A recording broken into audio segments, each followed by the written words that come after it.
할렐루야. 여호와는 나의 목자시니 내가 부족함이 없으리로다. 7시간 성경 통독 가이드. 역사서 개관. 역대기 상하. 역대기 상하는 바빌론의 포로로 끌려갔다 온 유다인들이 남유다 나라에 대해서만 중점적으로 기록한 책입니다. 이 점이 남북 왕국 동일하게 기술하고 있는 열왕기 상하와 다른 점입니다.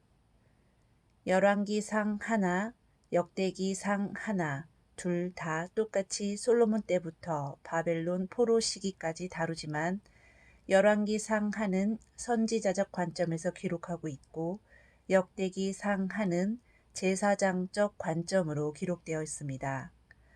열왕기 상하가 인간의 죄의 연속과 실패에 초점이 맞춰져 있다면 역대기 상하는 하나님을 예배하는 성전과 하나님의 긍휼하심과 신실하심을 중점적으로 설명하고 있습니다. 하나님은 역대기 상하를 통해 하나님의 나라는 남은 자, 즉 그루터기를 통해 이어져 간다는 것을 말씀하십니다. 포로로 잡혀갔을지라도 하나님께서 함께 계셔서 그들 가운데 말씀하시고 결국 그들을 포로에서 돌아오게 해서 다시 나라를 세워가는 과정을 역대 상하에서 중점적으로 보여주고 계십니다. 그리고 역대하의 마지막 부분과 에스라서의 첫 부분이 겹치면서 역대하와 에스라서와 느헤미야서가 연속되는 것을 암시해 줍니다. 역대기상의 구조를 살펴보면 다음과 같습니다. 족보 1에서 9장, 사울 왕가의 몰락 10장, 다윗 왕의 치적 11에서 29장을 다루고 있습니다. 역대기에서 이스라엘의 회복이란 바로 다윗 왕조의 회복이며 다윗 왕이 얼마나 놀라운 치적을 행하였는가를 미화하여 민족적 자긍심을 회복하려는 모습을 엿볼 수 있게 됩니다. 따라서 역대기상에서는 다윗 왕의 허물을 가리워 밧세바 사건 등이 안 나오는데 이는 굳이 다윗 왕의 허물을 들추어서 덕될 것 없다는 생각이 짙게 깔려 있는 것입니다. 이런 관점이다 보니 솔로몬의 타락도 다루지 않고 있는 것이라 볼 수 있습니다. 역대기 하는 솔로몬 왕의 치적에서 시작하여 바벨론 포로를 거쳐서 고레스 왕의 칙령까지 다룬 책입니다. 그 구조를 살펴보면 다음과 같습니다. 솔로몬 왕의 치적 1부터 9장, 유다 열왕들의 치적 10에서 36장, 에스라. 이 책은 바사의 왕 고레스가 유대인 귀환령을 발표함으로써 시작됩니다. 그는 유대인들이 손꼽는 3대 랍비가 에스라, 힐렐, 가말리엘인데 그중 한 사람으로 추앙될 정도의 사람입니다. 그는 대제사장 아론의 16대 손으로서 하나님의 율법에 익숙한 학사 겸 제사장이었습니다. 역대기 상하도 에스라가 기록했다고 보고 시편 119편도 에스라가 쓴 시편이라고 추측합니다. 그는 두 번째 포로 귀환 때의 인솔자이며 수문 앞 광장에서 초막절 성경 통독 사경회를 이끈 사람입니다. 에스라서는 크게 두 개의 내용으로 구성됩니다. 1. 1차 바벨론 포로 귀환자들에 의해 무너진 성전 재건 과정, 제2 출애굽. 2. 1차 포로 귀환자들이 돌아온 지 약 80년 후, 즉 스룹바벨 성전이 건축된 지 60년 후에 제2차 포로 귀환자들이 돌아와서 재건된 성전에서 하나님의 백성답게 사는 삶의 회복이 기록되어 있습니다.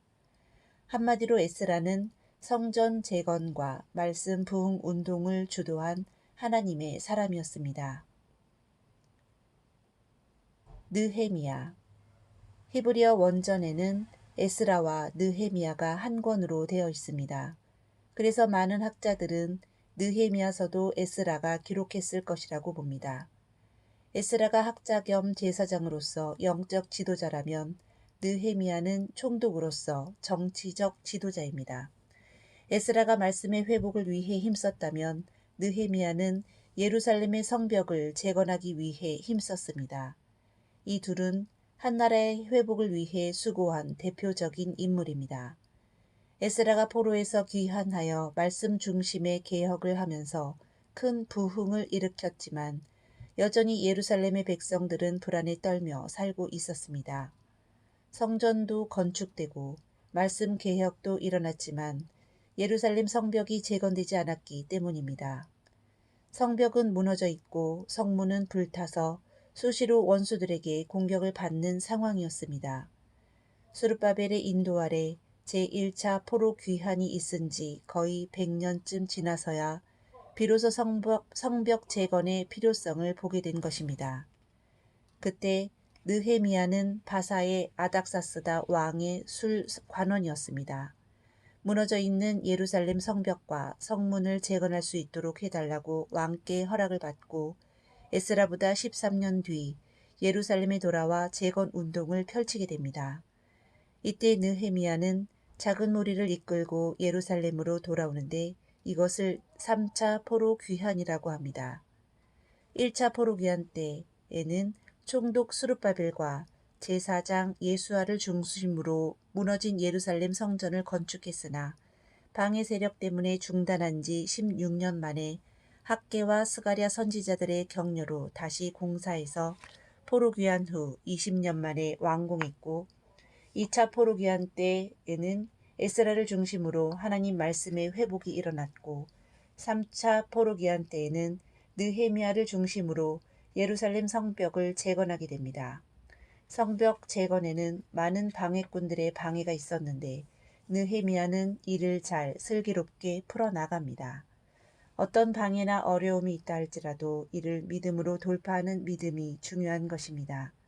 느헤미야의 성벽 건축 과정은 우리의 성품이 하나님의 성품으로 형성되어가는 과정이며 사회의 모든 영역이 하나님의 성품으로 새롭게 세워지는 과정입니다. 느헤미야는 총독으로 재임하는 12년 동안 월급을 받지 않고 일한 검소한 공직자의 표본입니다. 8에서 13장에서는 에스라와 느헤미야가 공동으로 사역하면서 나라를 개혁하고 부흥운동에 힘쓰는 내용이 나옵니다. 성벽을 완성한 후에 에스라와 느헤미야는 공동 사역을 하면서 부흥운동을 주도합니다. 회개운동을 하고 예배를 새롭게 하며 나팔절에 수문장 광장 집회를 열었습니다.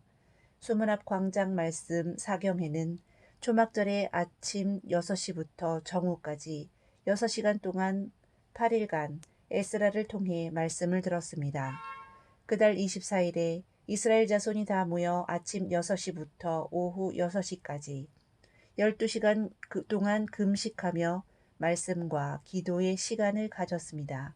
아침 6시부터 9시까지 하나님의 말씀을 듣고 9시부터 정오까지 기도하고 오후 3시까지 다시 말씀을 듣고 새벽 6시까지 기도했습니다. 그 결과로 이스라엘 백성들은 하나님 말씀에 즉시 온전히 기쁘게 순종하였고 거룩한 삶을 살 것을 약속했습니다. 에스더서는 포로 기간 중에 유대인들이 겪은 위기를 보여주고 있습니다. 그러나 하나님께서 그 위기를 위험으로가 아니라 위험한 기회로 바꾸어 주셔서 반전을 경험하게 하셨습니다. 유대 민족을 멸절하려는 아말렉의 후손 하만이 도리어 자기가 세워놓은 높은 장대 위에 매달려 죽게 되는 반전이 에스더서에 나옵니다. 즉 하나님을 사랑하는 자, 곧 그 뜻대로 부르심을 입은 자들에게는 모든 것이 합력하여 선을 이루는 법입니다. 요셉의 일생과 에스더의 일생이 다 같이 합력하여 선을 이루시는 하나님의 경륜을 다루고 있는 것입니다. 유대인들은 이후 이를 기념하여 불임절이라는 명절로 지키고 있습니다. 7시간 성경 통독 가이드 역사서 개관을 모두 마치겠습니다. 샬롬.